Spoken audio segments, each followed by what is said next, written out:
জন্মদিন নিয়ে সবারই একটা আনন্দ কাজ করে, কিন্তু এবছরের জন্মদিনটা আমার একদমই ভালো কাটেনি।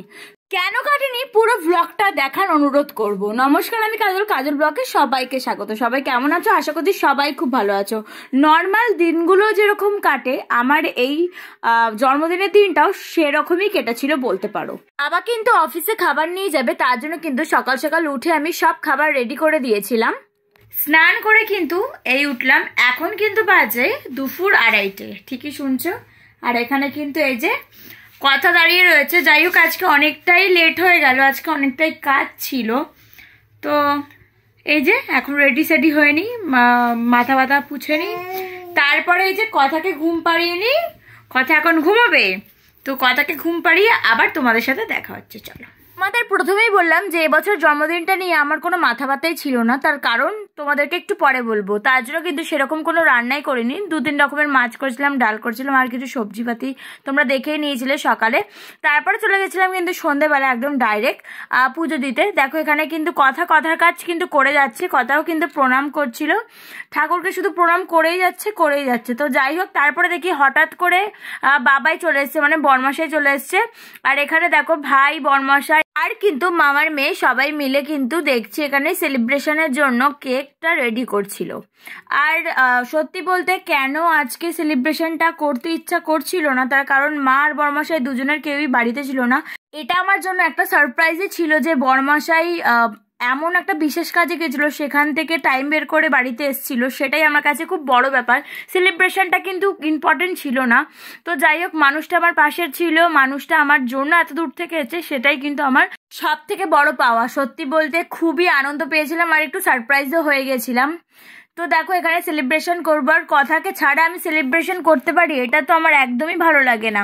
তার জন্য কিন্তু কথাকে নিয়ে নিলাম। তো কথাকে একটুখানি রেডি করে দিয়েছিল বোন। এবার দেখো কথা, আমি কিন্তু কেকটা কাটবো। ও কিন্তু একটুও ভয় পায়নি, মানে এটা দেখে আমি পুরো অবাক হয়ে গেছিলাম, সবাই অবাক হয়ে গেছিল। ওটা জ্বলছিল কিন্তু মোমবাতিটা, ওর একটুও ভয় পায়নি। তারপরে আর কি, কেক কাটিং করে নিয়েছি। তো এই যে কেক কাটিং করে সবাইকে কিন্তু কেক খাইয়ে দিয়েছিলাম। জানো তো, কাছের মানুষরা যদি না থাকে না, কোনো স্পেশাল দিনটাই স্পেশাল থাকে না। যেমন আমার বাবু ছিল না, আমার দাদা ছিল না, তারপরে মা ছিল না, পরিবারের অনেকেই কিন্তু ছিল না, যার কারণে আমার অতটাও এবছরের জন্মদিনটা একদমই ভালো লাগেনি। আর আমি কাটাতেও চাইছিলাম না ভালো করে, তার কারণ সবাই যদি একসাথে থাকতো, সবাই খুবই মজা করতাম, খুবই আনন্দের সাথে জন্মদিনটা প্রত্যেক বছরের মতো এবছরও পালন করার চেষ্টা করতাম। কিন্তু যেহেতু কেউই ছিল না, সেহেতু অতটাও আমার ইচ্ছেটাও ছিল না। সত্যি কথা বলতে কিছু কিছু পরিস্থিতি না কারোর হাতে থাকে না, ভগবান সেটা ঠিক করেই রাখে যে এটা এই সময় হবে বা এটা এই সময় হওয়া উচিত, সেটা সেই সময়ই হবে। এই বছর আমার জন্মদিনটা তেমনই ছিল। হয়তো ভগবানের ইচ্ছে ছিল না একটু ভালো করে সেলিব্রেশন করব। সত্যি বলতে এটা নিয়ে আমার কোনো আক্ষেপও নেই, তার কারণ যে কাজটাতে বরমাসার মা গেছিল, সেটা কিন্তু আমার এই জন্মদিনের থেকেও খুব বেশি ইম্পর্টেন্ট ছিল। তো আমি চেয়েছিলাম ওটাই বেশ ভালো করে, মানে খুব ভালো করে যেন হয়।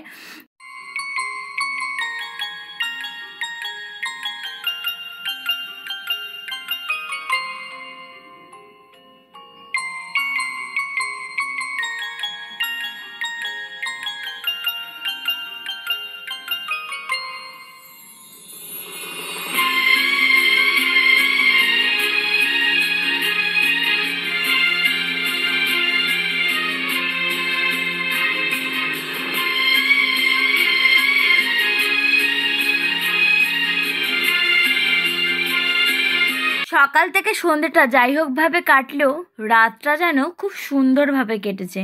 কথায় আছে জানো তো, যখন তুমি যেটা ভাববে সেটা কিন্তু একদমই হবে না, যেটা তুমি ভাববে না সেটা কিন্তু তোমার পূরণ হয়ে যাবে। যাই হোক, রাত্রেবেলা কিন্তু বিরিয়ানি আমার ফেভারিট, দারুণ কিন্তু লাগে আমার খেতে। তোমাদের কার কার ভালো লাগে অবশ্যই বলবে। খেয়ে নিলাম, আর কিন্তু এতটা স্পেশাল লাগলো খেতে, তার কারণ বরমাসা কিন্তু আমাকে খাইয়ে দিয়েছিল। তো প্রায় আমাকে খাইয়ে দেয়, এটা নতুন কথা না, তোমরা দেখেছো অনেকেই ব্লগে, যারা আমার ব্লগ ফলো করো। তো এটা অনেকে আদিক্ষেতা বলতে পারে, অনেকে অনেক কিছু বলতে পারে, তাতে আমার কোনো কিছু যায় আসে না। যাদের এই কথাটা শুনে গায়ে লাগবে আমি তোমাদেরকেই বলেছি, জাস্ট মজা করলাম। তো যাই হোক, এই যে বার্থডের কিছু পিক তোমাদের সাথে শেয়ার করলাম। আর আজকের ভিডিওটা কেমন লাগলো অবশ্যই কিন্তু বলবে, আর ভালো লাগলে লাইক কমেন্ট শেয়ার করতে কিন্তু একদম ভুলবে না। আর সাবস্ক্রাইবটা কিন্তু তাড়াতাড়ি করে দাও, ঠিক আছে? তো টাটা সবাইকে, সবাই খুব ভালো থেকো, সুস্থ থেকো।